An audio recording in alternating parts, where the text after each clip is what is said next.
Matthew, it's a clear equation now, but what does it do in terms of what you want to do as a match committee? Do you think it's time to take these 2 games and use them for something else, like looking at other talent? I think we've got to finish the season as strongly as we possibly can. Pick the team that we think can beat North Melbourne. I think you could get yourself into a little bit of trouble if you start tampering with that too much. Yeah, so that'll be the #1 priority. Finish out a season with real strength. Our last home game in front of our members who've had a lot of joy last year and probably not quite as much this year. So they probably deserve a performance that can give them a bit of pride in the year. But you've had a few guys who have battled through injury, like Daniel Talia, Sam Jacobs, Rollo Knight, these sort of guys, and obviously Taylor Walker as well with his pre-season. Is the chance of blood some kids who have shown some good form in the SANFL that might just haven't had their chance yet? Yeah, I think ultimately we'll come back to the first point of picking a team to win the game. But if players aren't fit to play, then they won't get picked. And if there's guys in the SANFL that warrant selection, then they will get picked, I guess. But first and foremost, we'll just pick the team to win the game. It's not like kids like Elliot Wilburn's a young, exciting prospect. Like, is he someone that might come in the category? Yeah, so clearly his form's been good. He kicked 5 a couple of weeks ago, and he's progressing really well. Whether or not he's ready to play, we'll have to make that call at match committee. But he's certainly, his form is to puts him in the frame basically. Sam Jacobs has battled throughout the year with some injuries. Do you look at someone like Paul Hunter? I know it's a similar point we're all making, but you look at Paul Hunter, who's been on the list for a few years, hasn't played a game yet, to potentially come in, and just get a look at him. Yeah, well, only if we think it's going to help us win the game, mate. That'll be the first point. So we'll keep coming back to that one. But ultimately, pick the team that's going to win. If there's form in the SANFL that warrants selection, they'll get a game. If their form isn't up to the scratch, then they won't. Considering the results, what's been the theme of conversations for coaches coming in today? Yeah, obviously, anytime you realise that you can't make finals, it's thoroughly disappointing at all levels. And the coaches are very much at the forefront of that. So yeah, it's great disappointment, but ultimately, you often get the outcome that you deserve. We probably didn't warrant winning that game, and we've probably had 4 or 5 in the same basket where we've been pretty good for big chunks of it, but not good enough consistently enough. So that's probably been the theme of the discussions. We haven't done the full review, but that was sort of the sense coming out of the match. What do you put that down to? I mean, is there one factor that... The silver bullet. What's most accountable for the failure this year, I guess? Because there are a lot of factors that I guess you could come back to, but is there one that is more so than the others? No, I think I'd agree with your point. I think there's a lot of factors. I think anytime you have success as a football club, it's down to everybody. And when you don't have success, it similarly is down to everybody. There's always just little things that in lots of areas that you could probably have done better. Which boxes are you wanting to fill in this week, Matthew, in terms of what that game against GWS highlighted, and what would then be relevant against North Melbourne? Which ones are the ones that are top of the mind and things you've got to work on this week? Yeah, okay. So the consistency of the contest has been pretty critical to us right throughout the season.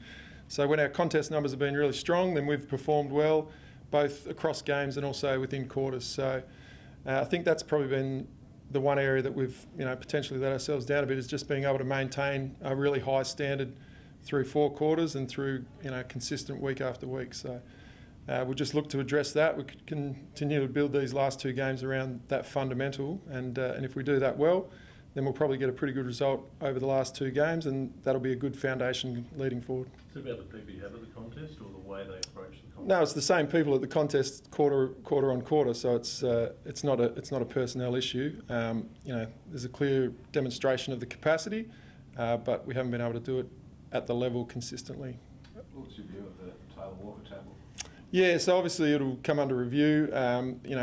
Watching it live, he got the free kick, and so we were pretty happy about that. We thought he'd executed well, but obviously they reversed that decision, and we'll wait and see what comes of it. Does it sort of sum up his frustrating season to get done in that circumstance? Yeah, well, as I say, initially I watched it live and I didn't really sort of react, and then of course when the player stayed down, they reversed the decision, and I guess it'll be reviewed pretty thoroughly from there. But watching it live, I didn't really sense it was an act of frustration. I think he just tried to tackle him pretty hard. What's the lesson about tackling that? Don't do it hard.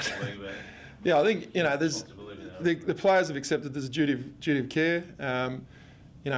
Some of them are really challenging, some of them are really tough. It's a split-second game, and you've got players of different body shapes and sizes, coming into contact, and it's fierce contact. So I think there are going to be accidents in the game of footy. You've got to play right up to the line, but do accept that ultimately, if players get hurt, then the players themselves have accepted there's a duty of care responsibility. Given how close things were last year, making a grand final and most of the same personnel coming back this year, I guess, is there a feeling that this season has been a missed opportunity for the club? Yeah, I think we've underperformed to our capabilities. I don't think there's any argument there. I think right across the board, starting with the coaches right through to the playing group, we'd acknowledge that we haven't got the best out of ourselves, and therefore, it feels as though it has been a missed opportunity. What was the biggest difference, I guess, between this year and last year? Well, I think we had some continuity issues, no doubt about that, in terms of our training and then our personnel on the park. So that doesn't help, but ultimately it probably comes down to the question we answered earlier around consistency in games and then across games. So once again, play at a really high level in patches, but not for long enough. How does this current group deal with the 98 celebrations? Do you build into that? Yeah, well, I think there's... What that does to the day as well? Yeah, I think there's been a lot of things put in place in the lead up to this. It's obviously really important for footy clubs to celebrate their history, and there's no better part of our history than those two premierships. So I think it's important to acknowledge that, celebrate that, and make sure that particularly the players that come along have a great day. From our current playing group's perspective, I guess the best way to ensure that is to get out and put on a really strong performance so that the party can go into the night. Did you thought of, obviously, I think Sam Gifford's already announced he'll retire at the end of the season. Might be a couple others as well, sort of not too sure at this stage. Chance of giving them maybe like a final game, or is it more on whatever helps the teams going on? Yeah, ultimately I think you look forward and you look to this week and trying to put on a really strong performance. Those situations are part of football. It's just, you have a debut and you have a final game. I don't know that you are warranted an extra one just because it's nearing the end of your career. I think you value every game that fronts up, and if your last one's in June or September, so be it. Matthew, can I ask you to put on your other hat, the AFLW one? Yep. There's a fair bit of debate about what the season should look like. Yep. Have you got a thought? Yeah, I think we should have more than 6 games.